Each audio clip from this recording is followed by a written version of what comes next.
trabalho com humor, sou humorista, mas eu não queria falar do humor que eu faço, queria falar de usos práticos que é possível utilizar o humor no dia a dia para quem não trabalha com humor. Qualquer um pode utilizar o humor no seu dia a dia para alguns fins bastante práticos. Primeiro ponto, como o humor é uma grande ferramenta para a mudança de comportamento.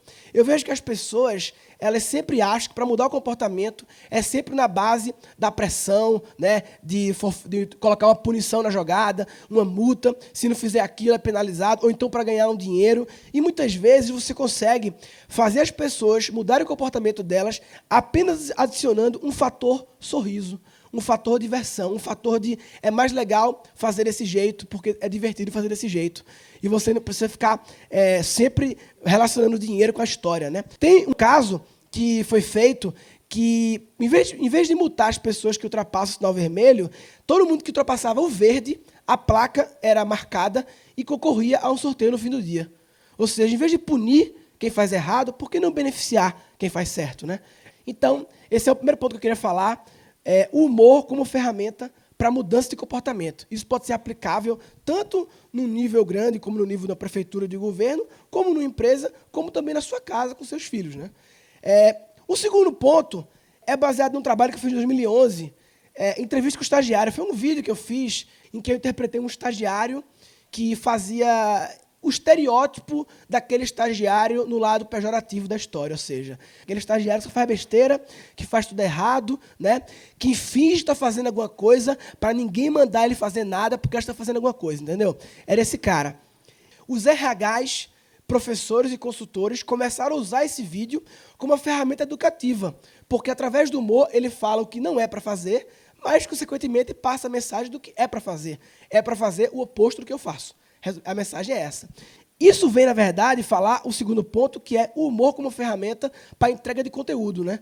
Como o conteúdo fica muito mais interessante quando você adiciona o fator sorriso na história, né? Eu vejo hoje esse papo de geração Y, que é uma geração muito, que eles não prestam atenção em nada, eles são dispersos, é difícil demais, não largam o celular, e ficam criticando os jovens, e eu sempre penso assim, será que eles são dispersos ou o seu conteúdo que é chato? Será que o mundo não mudou e você continua dando conteúdo, entregando conteúdo de uma forma tão chata que o jovem hoje em dia mudou e não aguenta mais? Então, não é ele que tem que mudar. Ele é o futuro, você que é o passado. Você que entrega conteúdo de forma errada. Tem que se adaptar a esse jovem e não querer mudar todos os jovens de uma geração nova, entendeu? Eles têm mais ferramentas tecnológicas, ok. Maior probabilidade de dispersão, ok. Mas se você entregar conteúdo de forma interessante, não tem que ser cômica, incrivelmente engraçada. Basta ser um pouco mais interessante, despertar um pequeno sorriso, né? Isso também não fui eu que inventei, lógico, né? Na verdade, todo mundo já teve um professor que dava aula show. Esse aqui é o Pachecão, um dos mais famosos do Brasil, dá muitas palestras por aí. Todo mundo teve aquele professor que usava música, né? Que fazia as piadas, que fazia as analogias interessantes e tal. Bem, eu, como comediante, no mundo da comédia, a gente usa o humor como fim. Lógico, né? O humor é o fim, é o que a gente entrega para as pessoas. Se parar para pensar, um professor como o Pachecão, que faz uma aula interessante, ele trabalha na educação, o conteúdo para ele é o fim. Ele tem que entregar conteúdo, mas ele usa o humor como meio. Isso começou a me gerar um insight de tipo, poxa, por que eu estou usando o humor como fim? Será que não seria mais lógico eu pegar e usar o humor como meio? Usar esse meu skill de humor para entregar conteúdos relevantes? Esse é o segundo ponto, né? O humor como forma de entregar conteúdo.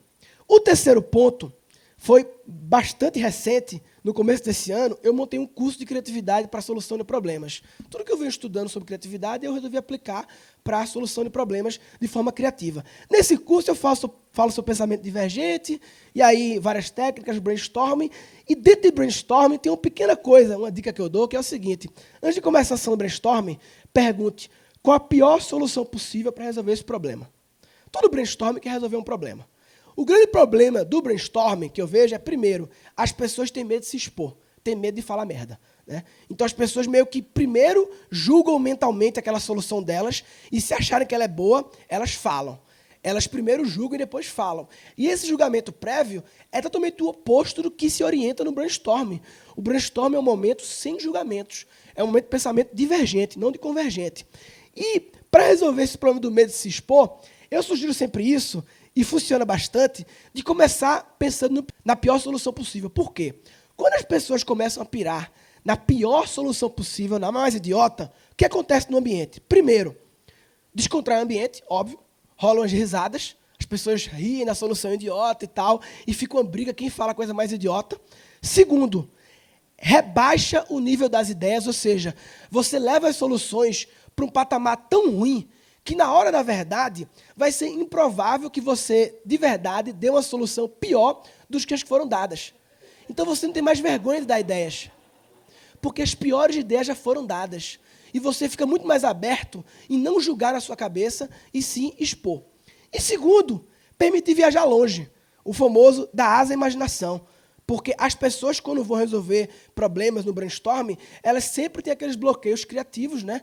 E quando você fala que é a pior solução possível, a galera viaja tão longe. E esse longe, na hora da verdade, muitas vezes ele serve. Porque desse longe, você traz um pouquinho para a realidade e acaba chegando numa solução viável. Então você jogou para longe, tirou o fator áudio e talvez criou uma solução que, se não houvesse a liberdade de ir longe, talvez ninguém tenha pensado nisso, né? Então, esse é um exemplo de sempre que eu proponho isso na sessão do brainstorming, sabe o que acontece nessa hora? Todo mundo na sessão vira um briguela. Todo mundo passa a virar um cara que soluciona as coisas de forma criativa. Todo mundo começa a pensar em soluções que esses caras pensariam. Algumas meio do mal, outras mais para o bem, umas mais viáveis, outras malucas demais, mas todo mundo vira um briguela nesse momento. E o que era o briguela? Era um arquétipo da comédia, cuja característica era exatamente a malandragem. Ele sempre resolvia problemas de forma criativa, né? Beleza. Então, esse é o terceiro ponto.